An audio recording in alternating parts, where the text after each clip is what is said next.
Сәлем достар. Бүгін біз сіздермен сайт жасауды deneyетін боламыз. Сайт бұл сіздің бизнесіңіздің онлайн түріндегі бейнесі.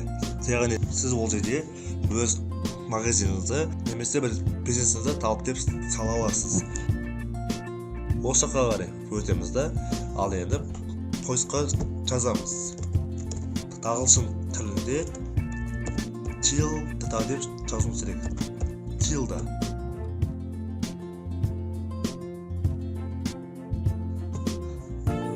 Ал енді мына біріншісі бізде керегі.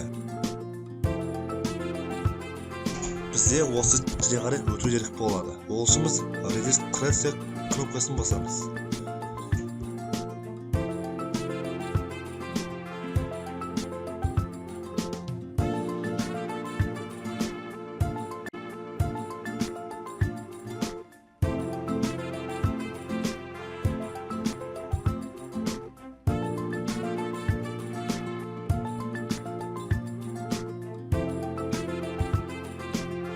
Осыны бұл бастым да, ал енді мен осы жерде өзіміздің бірінші бетімізді ашамыз. Ол үшін мен окейді басып менен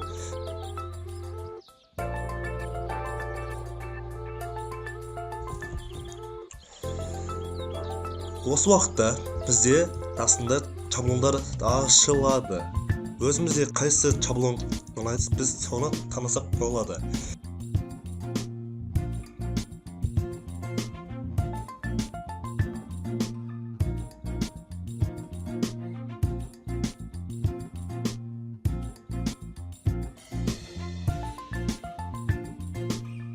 Мысалы, маған мына шаблон ұнап тұр, мен осыны таңдаймын.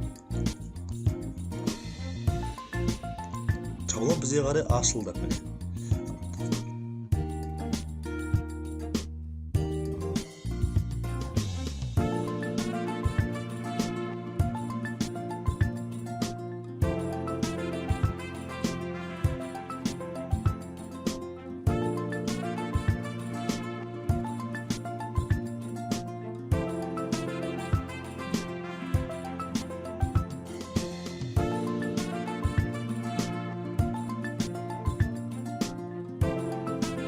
Тура осындай ретпен орналасады. Ал енді біз осы блокты өзгертуіміз керек.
Sonunda сохранить и закрыть батырмасын бассақ, міне көздеріңіз көргенде мына жақтағы біздің сөздеріміз осы тауысып кетті. Ал енді мен достарды бассам, мысалға менің патсамыма өтіп тұр. Тура осындай.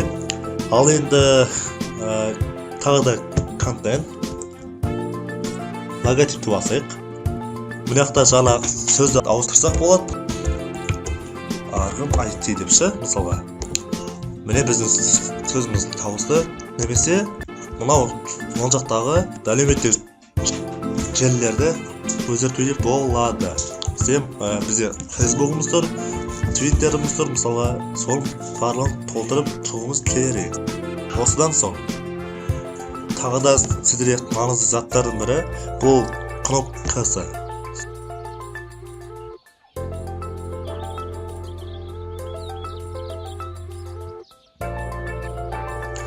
Бұл блок уже бізде бітті. Ал енді бізде келесі блок, главный блок. Осы блокты біз өздерді бастаймыз.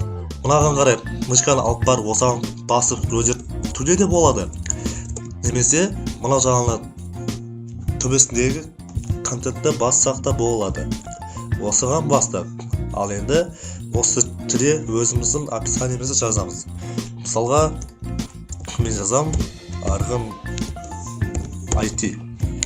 Міне біздің сөзіміз дауысты. Ал енді мен под заголовокты, яғни мына тексті өзгертемін. Сіздің өміріңіздің жарқын болашағы.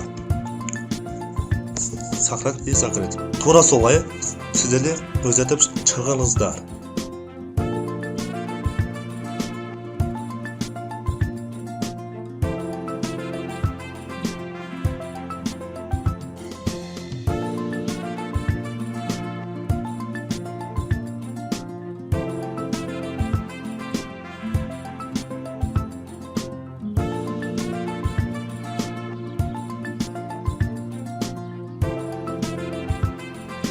Сохранить и закрыть. Настройка бөлімі бұл осындай мағына. Достар, сабақты тағы да бір қайталап өтейік. Мына бөлім бұл шапка бөлімі. Біз енді осы бөлімнің текстін өзгертуімізде де болады. Біз бұны басып қана өзгертуімізде болады, немесе жаңағы контент бөліміне басамыз.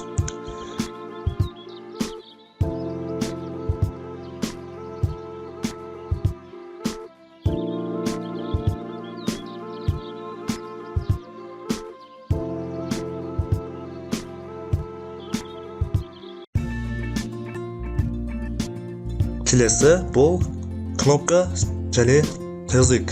Бұлар бізде ондай қатты маңызды роль атқармайды. Ал ендігі бөлім біздегі главный бөлік. Осы бөлімді өзіміздің қалауымызша өзгертейік. Ол үшін біз осы бірінші бөлімде өзіміздің суретімізді қоюымыз керек. Ол үшін мен суретімді тауып аламын да контент бөліміне басамыз. Ал біз енді осы суретті өшіреміз де суретімізді орнатамыз.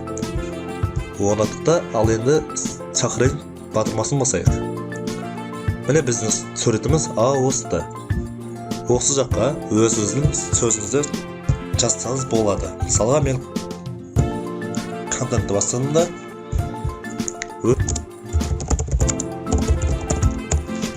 міне болды.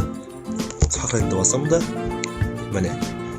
Осылай біздің бірінші бөліміміз өзгереді. Ал енді мынау кнопка бізде тұр. Біз осыны өзгертуіміз керек. Ол үшін біз мына жақтағы контент батырмасына басамыз. Асты жағында бізде мынандай бөлім бар. Текст кнопка деп аталады. Мен бұл жаққа сайт жасап үйрену деймін де сохранить басамын. Міне біздің сөзіміз ауысты.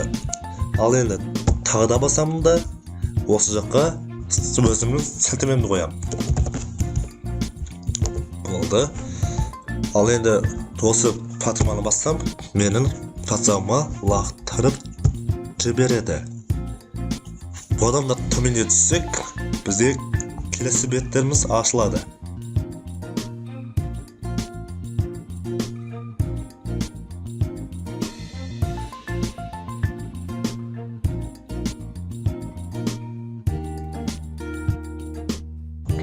Мысалға міне, менің бөлімім уже ашылды.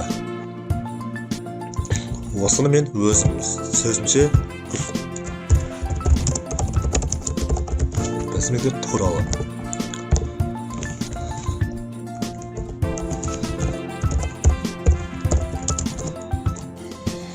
Міне, біздің сөзіміз ауысты. Суреттерді ауыстыру үшін тағы да мына батырманы басамыз. Бастық. Ал енді міне төменде бізде бағанағы 3 суретіміз осы бетте қарай өтті. Бірінші суретті мен өшірсем, келесісінде өшірсем, одан соңғысында өшіріп тастаймын. олардың орнына өзімнің суретімді саламын.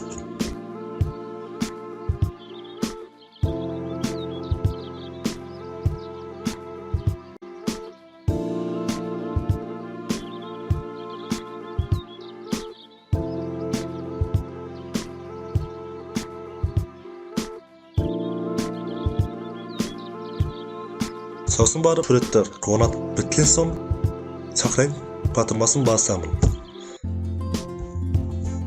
Міне біздің 3 суретіміз осы бетке қарай өтті.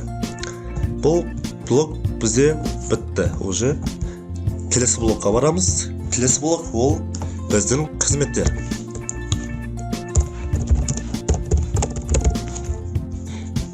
Біріншісіне бастым да өзімнің сөзімсізім. Алғаш қызмет, мысалға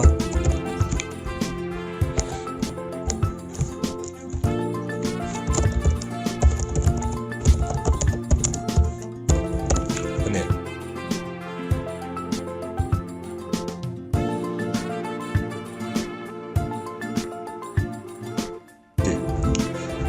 мынау сіздің бірінші сөзіңіз, ал мынау сол подзаголовок, әрі мынау сол бөлім суреті.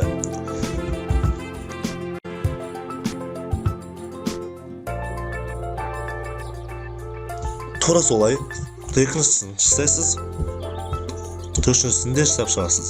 Міне мысалға, төртіншісі міне тұр. Сапалы өндіріс, міне сапалы өндіріс. Астына сөздер тұр мысалға.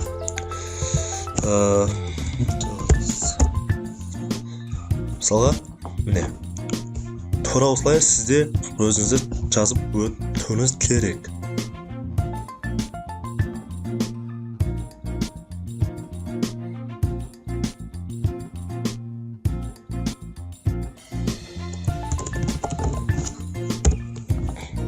Міне, ал енді контент.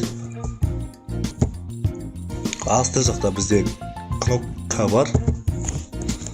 Сол соның атын өзетін. Өзеттім. Біздегі уже кнопкамыз ауысты міне. Тағы да түстім астыға. Тап солай өзетіп.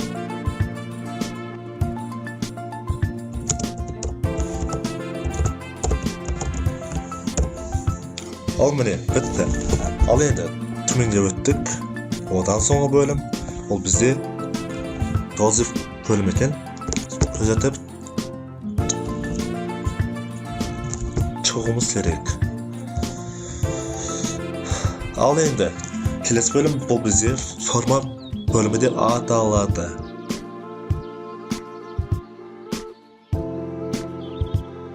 Ол үшін біз форманың текстін өзгертеміз.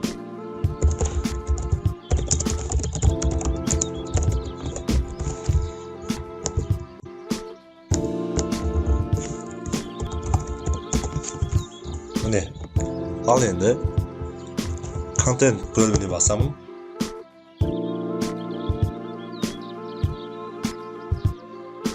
Бірінші бөлім бұл бізде не болу керек? Имя. Ал келесі бөлім тексті қандай болу керек? Заголовок бұл қатты маңызды емес. Ал енді келесі демай ал. Соны белгілейсіз да, әрі тексті. Сіздің поштаңыз. Төртінші бөлім, яғни сізді мазалайтын мәселе. Осындай секілді біз сөз қатырмасын басамыз. Міне, өзіңіз көрініп, біздің сөзіміз ауысты.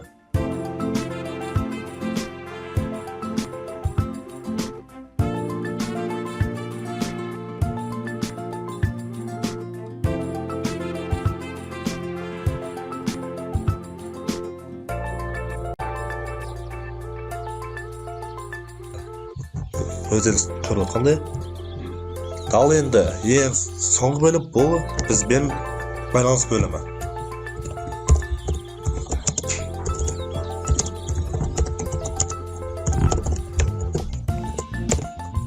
міне все